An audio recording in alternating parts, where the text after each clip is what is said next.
Hey, how's it going? Hi. So what do we have here? I brought you some beautiful historical books. These are the 1814, 1815 publication of the Naval History of the United States that are signed by President John Adams. Oh, sweet. So this is the history of the United States Navy. That's cool. Yes. We had the most high-tech ships in the world. The USS Constitution had the nickname Old Ironsides. That's because in the War of 1812, a British frigate fired on it. The cannonballs bounced off the side of it. That's awesome. And it got the nickname Old Ironsides. So we have... Inside of each book is a book plate from the personal library of President John Adams. Whoa, that's fancy. The publisher signed these books and gave them as a gift to President John Adams, right here. Okay. There's one other additional fact, too. Right here, the books have been given to Lieutenant Charles Thomas Clark, and they are signed from President Adams. That is cool. How much were you asking for them? $200,000. I've sold books that belonged to early presidents for a lot of money before.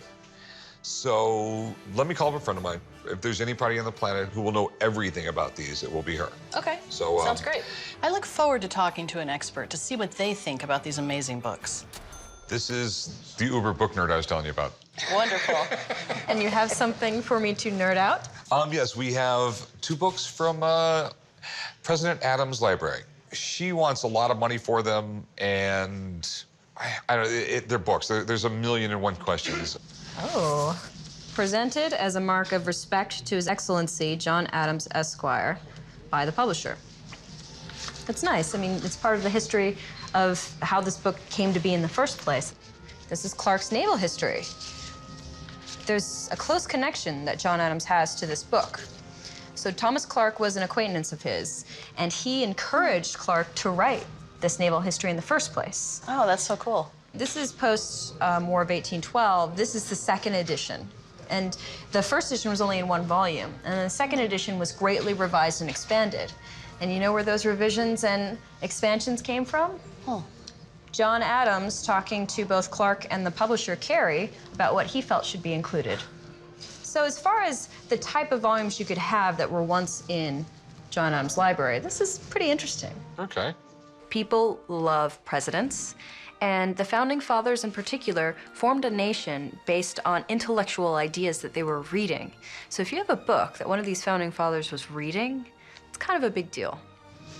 But this is kind of a problem, because when the provenance is here, and then it is modernly attached here, there can be questions about whether this originally went with that.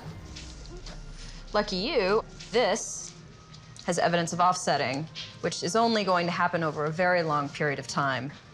These were together. And this is the right bookplate for John Adams. And there are no red flags for me as far as tampering that it could have been added on modernly. Okay. But there is one problem. The thing that gets people really excited is when you have writing in the person's hand. This is not John Adams' hand.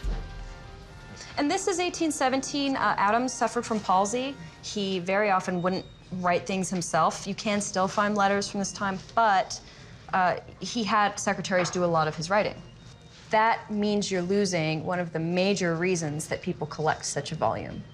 So, for that reason, I would evaluate this more around the range of 10 to 12,000. Okay. Wow. Thanks. You're the best. Glad to help. Thanks. Thank you. Take care. Where I work, we sell autographed letters by John Adams. I'm very familiar with his autograph. I'm very familiar with his handwriting. It's something that I can recognize immediately. And that's what I did not see when I opened the book today. So, do you have another figure besides 200,000?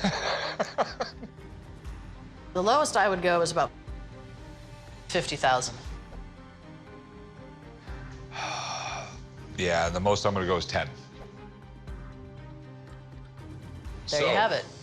Thanks for bringing them in. Hey, oh, cool. Appreciate It was nice it. to learn about them. Thanks for your time. Thanks. It's unfortunate that we couldn't make a deal, but I'm pretty sure I'll find a good home for them anyway.